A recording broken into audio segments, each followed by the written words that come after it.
मैं पूर्व विधान पार्षद हूँ। पूर्व इसलिए कि बीच में मैंने अभी मेरा 26 तक टर्म था, लेकिन बीच में समाज की लड़ाई लड़ने में अपने विधान परिषद की सदस्यता गंवाई है और इसके लिए मलाल नहीं है। ऐसा काम आगे भी करने को मिलेगा तो हम लोग करेंगे।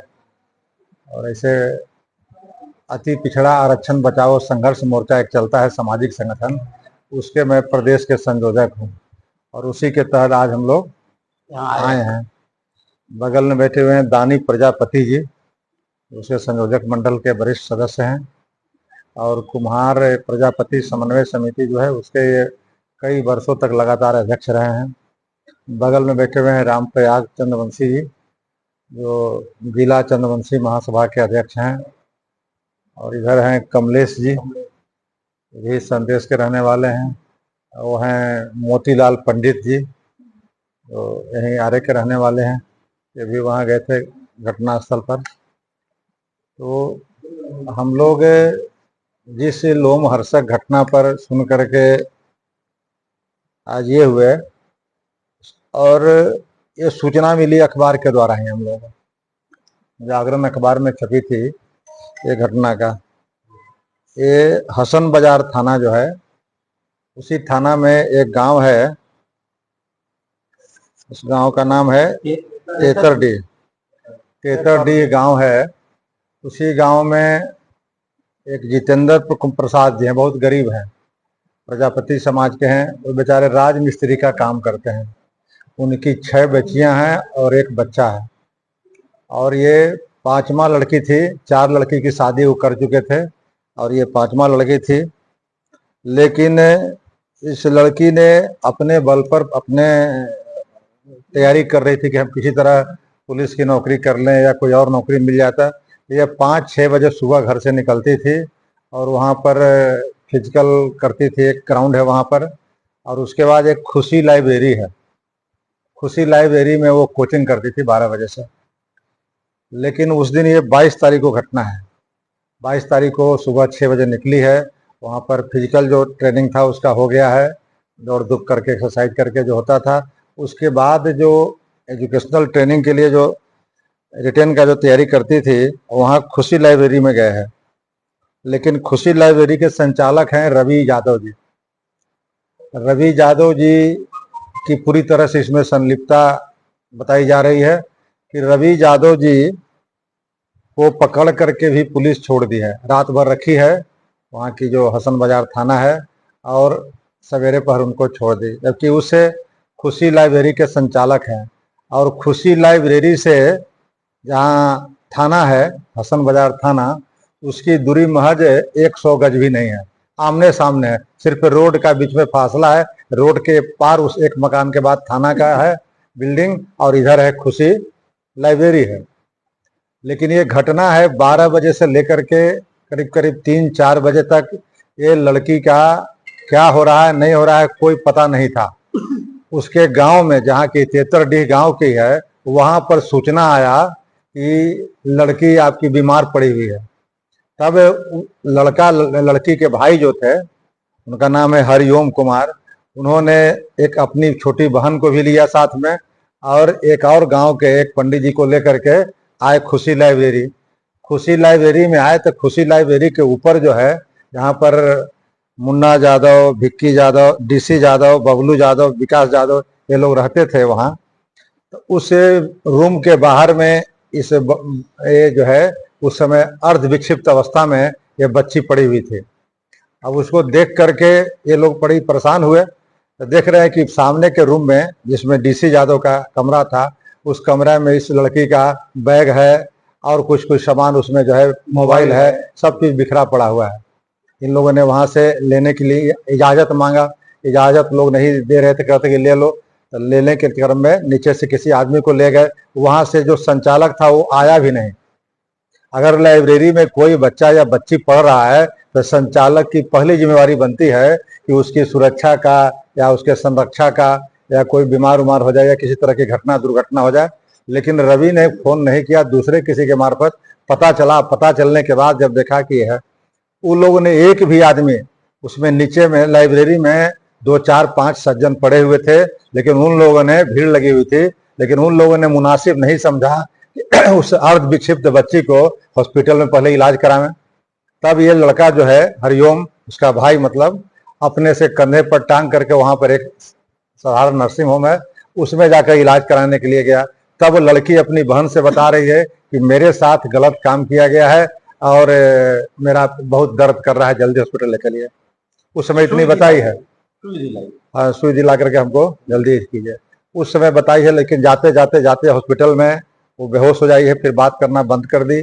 बात बंद करने के बाद उसके बाद ये लोग, एक डॉक्टर कहा कि अब इसको घर ले जा, अब ये मृत हो गई। अब ये लोग घर लेके चले आए। अब घर लेके चले आए तो इनके यहाँ जो पिताजी हैं वो तो मजदूरी के काम करते हैं, तो इसलिए उनको समझ में नहीं आया कि हम क्या करें नहीं करें। और पुलिस जो थाना है महज 100 गज की दूरी पर है, और इतनी बड़ी घटना घटी, पूरा हसन बाजार जान गया। ये लड़की, जवान लड़की जो है 17-18 साल की, 18 साल की बच्ची यहाँ पढ़ने आई है और वो ये मर गई, और इसको ले करके इलाज करा के कंधे पर टांग करके ले जा रहे हैं, लेकिन थाना अपने से संज्ञान नहीं लिया। उसके बाद 4 बजे जब ये लोग का खबर हुआ तो ये लोग आए, तो उसके बाद ये थाना पहुंचता है उस गांव में लगभग 8, साढ़े 8 बजे। उस समय जब लड़की का 80% 100 जो है वो मुखाग्नि दिया जा रहा था और 50, 60, 70% शरीर में आग लग चुका था, उस समय थाना पहुंचता है, कहता है कि आप लोगों ने जला क्यों दिया। अब बताइए कि गांव के जो गरीब गुरबा लोग हैं, ये 4-5 बजे के बाद डेड बॉडी आ गया, और वो लोग लोक लाज के भी डर से थोड़ा सा, और वैसे भी समझ में नहीं आ रहा था। उसकी एक बड़ी जो बहन थी वो रहती थी गुजरात में, उसको से फोन पर बात करके ये लोग किसी तरह कहा कि नहीं पहले टेस्टिंग कर दिया जाए, और उसी क्रम में ये सब चीजें हो गई। अब ये एक लड़का डीसी यादव जो है, उसका जो फोन लाया गया था, फोन को उन्होंने ये किया, निकाला, तब फोन के आधार पर पता चला कि वे लड़का ने इसको बुलाया था, और उस समय थाना प्रभारी ही कह रहा है कि लड़की के साथ बलात्कार हुआ है, सामूहिक बलात्कार हुआ है। थाना पहुंच करके गांव में कई लोगों के सामने ही बात कहा, आप लोग जला दिए, गलती की है, जलाना नहीं चाहिए था।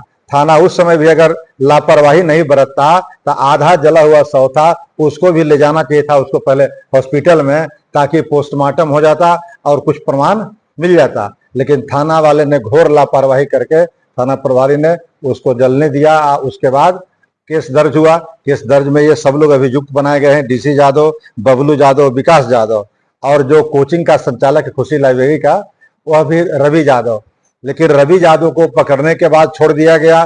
थाना को 5 घंटा लग गए उसको जानकारी होने में, जबकि महज 100 गज की दूरी पर है। तो यह 2 घटना जो है, रवि को, संचालक को पकड़ के छोड़ देना, और फिर थाना को 5 घंटे लग गए सूचना प्राप्त होने में, यह दोनों जो है घटना जो है, दोनों जो चीज है, बता रहा है कि थाना प्रभारी की मिली भगत है। पैसे लेकर के वो अभियुक्त को, आरोपित को बचाने के फेरा में लगा हुआ है, और अभी तक मात्र एक ही डीसी यादव गिरफ्तार हुआ है। जबकि इतनी ये लोमहर्षक घटना है कि 3 लोगों ने, यह प्रमाण मिला कि 3 लोगों ने उसके साथ सामूहिक बलात्कार किया, और सामूहिक बलात्कार करने के बाद ने कोशिश किया, तरह तरह के दवा भी खिलाया है। वो सब तो अगर मेडिकल जांच होता तो और ज्यादा पुष्टि होती, लेकिन इतना स्पष्ट हो गया कि वह लड़की 18 वर्ष की थी और बिल्कुल हिष्ट पुष्ट थी, और उसका तस्वीर आप लोगों ने देखा ही होगा। उसके अन्य 5 बहनें भी बिल्कुल ही है, लेकिन गरीब परिवार की है। मात्र 4 घर वहां पर उस गांव में रहते हैं, तेतरडीह में। और प्रजापति अति पिछड़ा समुदाय का एक कुम्हार समाज, एक अत्यंत ही निर्धन समाज परिवार है, और उसके साथ इस तरह की घटना हो रही है, और चुपचाप कानून के रखवाले उस घटना करने वाले के साथ खड़े हैं। इसलिए हम लोगों ने इस घटना पर दुख व्यक्त करते हैं पहले तो, और इसकी स्पीडी ट्रायल की मांग करते हैं। जितने लोग इस FIR में दर्ज हैं नाम, उनकी अविलंब गिरफ्तारी हो, और स्पीडी ट्रायल के द्वारा इन लोगों को जब तक फांसी की सजा नहीं होती है तब तक कम से कम हम लोग चैन से नहीं बैठेंगे। यहाँ से DGP से भी हम लोग मिलेंगे, एक डेलीगेशन वहां पर। और उस गांव के जो, जिस परिवार से हम लोगों ने पीड़िता से मिला, तो उसकी बड़ी बहन कह रही है कि जिस गांव में हसन बाजार में मेरे पिताजी काम करते हैं मजदूरी का, वो जादवे जी के परिवार है, इसलिए उनको धमकी दे रहा है केस उठाने का।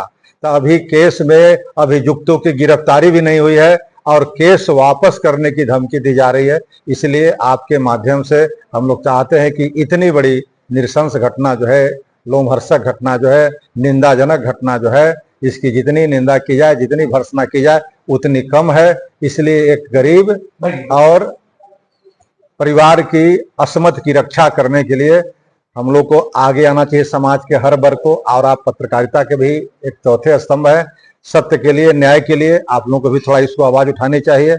और अगर कोई बात बीच में हो, जानकारी मिली थी कि जो लड़की उसको जो लोग यौन उत्तेजना का दवा भी सेवन खिलाया था, जिसकी वजह से उसकी ज्यादा तबीयत खराब हुई और मौत हो गई। हाँ, ये बात भी मालूम हुआ है हम लोग को।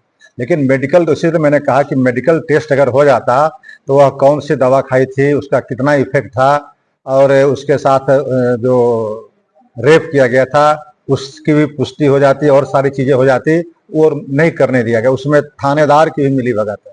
थानेदार अगर चाहता तो पोस्टमार्टम करवाया जा सकता था, लेकिन थानेदार ने बड़ी प्लान वे में इस घटना को दबाने की कोशिश किया और संचालक को पकड़ के छोड़ दिया। ये तो मोबाइल मिला, मोबाइल भी जब्त कर लिया। मोबाइल भी के साथ है, हम लोग को नहीं किसी को कुछ एविडेंस दिखाया, ये क्या क्या टेप है, इसमें किसका फोन आया था, किससे क्या बात हुई थी, अभी तक उसके परिवार के लोगों की जानकारी नहीं है। इसलिए इस घटना को, इस कांड को पुलिस अपने ढंग से जैसे हो रहा है वैसे कर रही है, लिपापोती करने के चक्कर में लगी हुई है।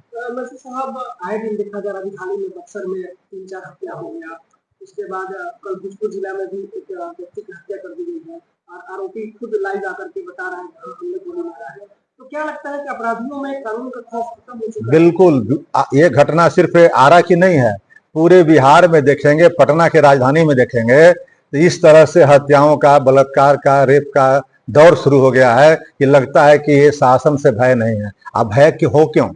इसके जो मुख्यमंत्री बैठे हुए हैं मानसिक रूप से विक्षिप्त हैं, मानसिक रूप से वह सरकार नहीं चला रहे हैं। उनके साथ 2-4 ऑफिसर और 2-4 मंत्री जो है वही सरकार चला रहे हैं। तो जो सरकार से भय होना चाहिए था वो भय नहीं है, अफसरशाही है और भ्रष्टाचार है। पूरा आकंठ डूबा हुआ है भ्रष्टाचार और इसमें अफसरशाही में। इसलिए ये सरकार को तो 1 मिनट भी बने नहीं रहना चाहिए। सरकार जो है, जितने पुलिस महकमे है वो दारू और बालू में लगा हुआ है पैसा कमाने में, और विधि व्यवस्था तो इतनी गिर गई है, इतनी बद से बदतर हो गई है कि आए दिन किसी के भी जान की सुरक्षा नहीं है, किसी की भी इज्जत और सम्मान की सुरक्षा नहीं है। इसीलिए हम लोग तो पहले तो कहते हैं कि इसका कम से कम स्पिरिट ट्रायल होकर के इस कांड के जो आरोपित है उसको सजा हो जाए, लेकिन बाद में इस सरकार को भी जिम्मेदारी लेनी चाहिए। और सरकार से हम लोग मांग करते हैं कि अब सरकार या तो प्रेसिडेंट रूल हो जाए, न तो नीतीश बाबू को ज्ञान बुद्धि हो कि अपने से छोड़ दे। ये 14 करोड़ लोगों का, एक सिपाही की जब बहाली होती है तो उसका मेडिकल टेस्ट होता है और ये वो टेस्ट होता है, और 14 करोड़ लोगों का जो भाग्य का विधाता है उस आदमी की इस तरह के कई दृष्टांत मिले होंगे आपको। मुख्यमंत्री की हरकत का हो रहा है ये राष्ट्रीय गान, उस समय कुछ हरकत करने लगते हैं, मामला की बात आती है विधानसभा में कुछ बयान देने लगते हैं। इस तरह से अभी 2-3 दिन पहले भी देखे होंगे, एक वरिष्ठ IAS अफसर है, उसको माथे पर गमला डाल रख देते हैं। तो इस तरह से हरकत इनको बता रहा है कि मानसिक रूप से ये स्वस्थ नहीं है।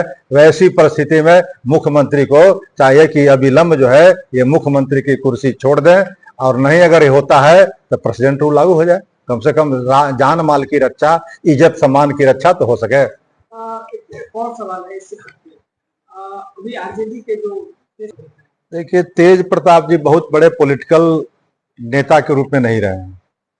तेज प्रताप जी की ये घटना जो है पारिवारिक घटना है। अब कानून के दायरे में एक पुरुष, हिंदू का लॉ जो है उसके मुताबिक एक ही पत्नी रखना है, और एक साथ उनकी 3 पत्नियां किसी न किसी रूप में सामने आ रही है।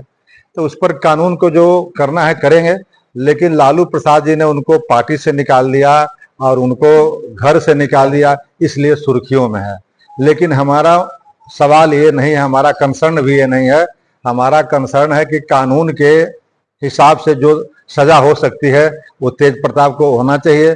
लेकिन लालू प्रसाद और तेजस्वी प्रसाद जिस तरह से, अब उसे जो आयुष्का या क्या यादव नाम है, अनुष्का यादव, उसका भाई भी सामने आ रहा है, तो तरह तरह के कहानी का मोड़ ले रहा है। इसलिए हम लोग की रुचि ये 14 करोड़ लोगों की शांति और कानून की हिसाब से है, न कि एक परिवार की इस घटना से हिसाब से। कि आपने कहा कि साक्ष्य को जला दिया गया, दाह संस्कार कर दिया गया, पहले कुछ रिकॉर्ड हुआ था? पीड़िता का दो ही साक्ष्य है। एक तो अपनी छोटी बहन से उस समय खुशी लाइब्रेरी में कही कि मेरे साथ गलत किया है और मेरे पेट दर्द कर रहा है, हमको जल्दी सुइया दिलाओ, जल्दी हॉस्पिटल ले चलो, एक बयान ये है। और दूसरा, उसके जो एविडेंस मोबाइल मिला है उसका, लड़की के, उस मोबाइल के चैटिंग से या और भी जो बातें हुई है उससे कुछ बातें निकल करके आई है। नहीं तो ये थाना प्रभारी उस गांव में जाकर क्यों कहा कि सामूहिक बलात्कार इस लड़की के साथ हुआ है, आप लोग क्यों जला दिए? ये तो गांव वाले को, घर वाले को ही पता नहीं था। वो तो भेजे थे कि भाई 6 बजे गई है वहां और 5 बजे के शाम के आसपास आती थी। कर्म करने वाले थे सभी एक ही जाति के? हाँ, सब है, ये नाम भी है, तो FIR में भी नाम है, DC यादव अभी गिरफ्तार है। हाँ, बबलू यादव, विकास यादव, तीनों एक साथ दोस्त भी है। और उसमें जो लाइब्रेरी चलाता है उसके संचालक रवि यादव भी वही है। इसलिए ये जो सामंती, 9 सामंती जातियां इस तरह के कमजोर वर्ग के लोगों के साथ इस तरह के हरकत कर रही है और कानून के रखवाले उसे पकड़ने के बजाय उसको रक्षा करने पर, उसकी सुरक्षा देने में लगे हुए। यही हम लोग का मांग है कि दोषियों को अविलंब गिरफ्तारी हो और स्पिरिट ट्रायल चला करके इसका फांसी की सजा जल्दी से जल्दी मिले और उनके परिवार के जो मुआवजा भी मिलनी चाहिए। जो गरीब परिवार है उसके आश्रितों को कुछ न कुछ 25 लाख की मुआवजा भी हो। और सरकार, जिम्मेदारी है सरकार की कि दिन दहाड़े बच्चियों को अगर स्कूल में जा रही है, लाइब्रेरी में जा रही है, वहां इस तरह की घटनाएं हो रही है, यह शासन प्रशासन के लिए अत्यंत खेदजनक है।